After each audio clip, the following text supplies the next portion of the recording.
मंडळी, तुम्ही कधी उकळत्या दुधामध्ये पोहे घालून ही अप्रतिम रेसिपी केली आहे का? नसेलच केली. तर मंडळी, आज आपण उकळत्या दुधामध्ये पोहे घालून बाजारात मिळणारा महागडा पदार्थ कमी साहित्यामध्ये खूप सोप्या पद्धतीने घरच्या घरी तयार करणार आहोत. करायला एकदम सोपा, झटपट आणि चविष्ट तयार होतो. चला तर मग वेळ न घालवता लगेच रेसिपीला सुरुवात करूया. त्यासाठी इथे मी 1 कप पोहे घेतलेले आहेत. जाड किंवा पातळ कोणतेही घेऊ शकता. आता एक टोप ठेवलेला आहे, त्यावरती आपल्याला चाळण ठेवायचे आहे आणि हे पोहे आपल्याला चाळून घ्यायचे आहेत. कारण पोह्यामध्ये कधी-कधी कचरा असतो, त्यामुळे ते चाळून घ्यायचे आणि निसून घ्यायचे आहेत. पोहे धुवायची गरज नाही आहे, पुसूनसुद्धा तुम्ही घेऊ शकता. इथे आपले पोहे चाळून घेतलेले आहेत. इथे एक मी पॅन ठेवलेला आहे, त्यामध्ये आपल्याला 1 चमचा तूप घालायचं आहे. पोहे आपल्याला यामध्ये घालायचे आहेत आणि भाजून घ्यायचे आहेत. गॅस बारीकच ठेवायचा आहे. पोह्याचा रंग बदलू न देता आपल्याला हे सतत हलवत पोहे भाजून घ्यायचे आहेत. जास्त वेळसुद्धा पोहे आपल्याला भाजत बसायचे नाही आहेत. फक्त आपल्याला पोहे कुरकुरीत होईपर्यंत चांगले असे भाजून घ्यायचे आहेत. तुपावर पोहे कुरकुरीत होईपर्यंत भाजल्यामुळे छान असे कुरकुरीत बनतात आणि याला छान असा सुगंध देखील येतो. पोहे 1 ते 2 मिनिटच आपल्याला भाजून घ्यायचे आहेत. आता हातावर थोडेसे पोहे घेऊया. पोह्यांचा सहज चुरा होतो आहे, म्हणजे पोहे आपले छान इथे भाजलेले आहेत. आता याला ताटामध्ये काढून घेऊया आणि पूर्ण थंड करून घेऊया. पोहे थंड होतात तोपर्यंत आपण पुढची तयारी करूया. त्यासाठी इथे आपण त्याच पॅनमध्ये 1 ग्लास दूध घेतलेलं आहे. दूध इथे मी साईसकट घेतलेलं आहे. या दुधामध्येच आपल्याला अर्धी वाटी मिल्क पावडर घालायची आहे. मिल्क पावडर घातल्यानंतर व्यवस्थित हे एकत्र करून घ्यायचं आहे. याच्या ज्या गाठी आहेत त्या सगळ्या फोडून घ्यायच्या आहेत. इथे आपण गॅस चालू केलेला नाही आहे. सगळ्या गाठी व्यवस्थित फोडून घ्यायच्या आहे. नंतरच आपल्याला गॅस चालू करायचा आहे. मिल्क पावडर व्यवस्थित एकत्र झाल्यानंतरच आपल्याला गॅस चालू करायचा आहे. अगोदर जर तुम्ही गॅस चालू केला ना, तर मिल्क पावडरच्या गाठी होऊ शकतात. त्यामुळे व्यवस्थित एकत्र करून घेतल्यानंतरच गॅस चालू करायचा आहे. इथे मिल्क पावडर छान एकत्र झालेली आहे. आता आपण गॅस चालू करून घेऊया. गॅस लहान ते मध्यम आचेवर ठेवून आपल्याला दूध थोडंसं आटवून घ्यायचं आहे. यामुळे दुधाला थोडासा दाटसरपणा येईल. सतत हलवत आपल्याला हे आटवून घ्यायचं आहे. दूध आटतंय तोपर्यंत पुढची तयारी करूया. पोहे आपले इथे थंड झालेले आहे. मिक्सरमधून छान अशी याची पावडर तयार करून घ्यायची आहे.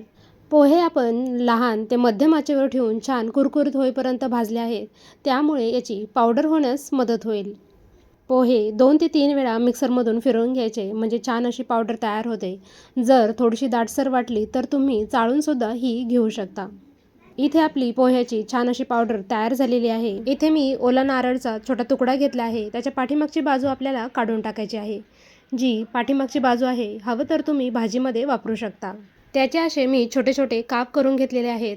आता इथे आपलं दूध बऱ्यापैकी आटलेलं आहे. तयार केलेली पोह्याची पावडर यामध्ये घालायची आहे आणि लगेच एकत्र करून घ्यायचं आहे.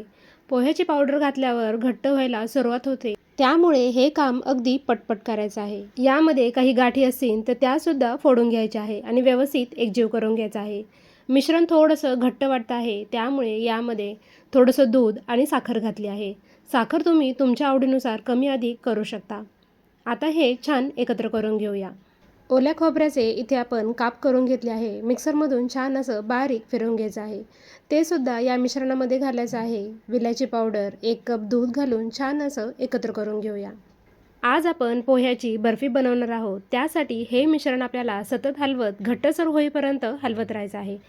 जोपर्यंत याला बर्फीचं टेक्स्चर येत नाही तोपर्यंत हलवत राहायचं आहे.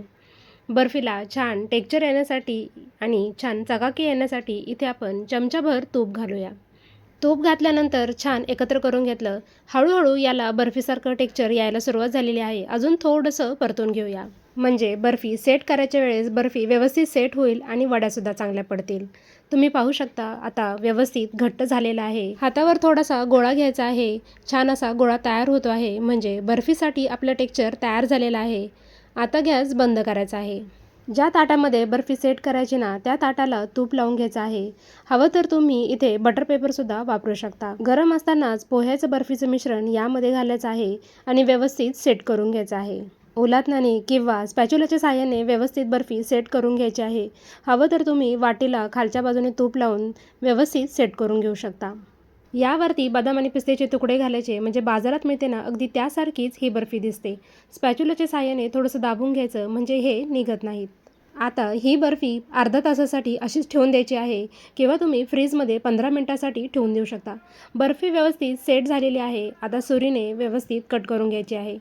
तुम्ही हवे त्या आकारामध्ये कट करून घेऊ शकता. इथे मी डायमंड शेपमध्ये कट केलेली आहे. ही पोह्याची बर्फी खायला अगदी भारी लागते. सणासुदीला जर तुम्ही बाहेरून बर्फी विकत आणत असताना तर यापुढे आणू नका.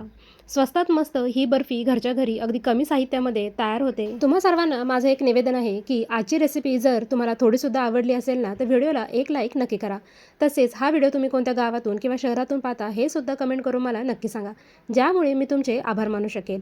सणासुदीला बाजारात गेलं तर मिठाई खूप महाग मिळते, शिवाय त्यामध्ये भेसळसुद्धा असते.